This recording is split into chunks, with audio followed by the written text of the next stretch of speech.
یہ کسی نے خواب کی تعبیر کے بارے میں پوچھا ہے۔ کہتے ہیں کہ حضرت اکثر میں اپنے آپ کو خواب میں برہنہ دیکھتا ہوں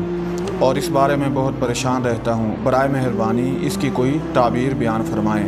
حضرت ابن سیرین رحمۃ اللہ علیہ نے خواب کے اندر خود کو برہنہ دیکھنے کی مختلف تعبیریں بیان کی ہے۔ اگر کوئی شخص خواب میں خود کو برہنہ دیکھے تو اس کی ایک تعبیر تو یہ ہے، اگر وہ آدمی دنیا کا طالب ہے، یعنی دنیا کی چاہت رکھنے والا ہے، دنیا کی تمنا کرنے والا ہے، دنیا کے لیے محنت اور کوشش کرنے والا ہے، تو پھر اس کی تعبیر یہ ہے کہ وہ غم اور بلاؤں اور مصیبتوں کو دیکھے گا۔ اور اسی طرح اگر کوئی شخص اپنے آپ کو خواب میں برہنہ دیکھتا ہے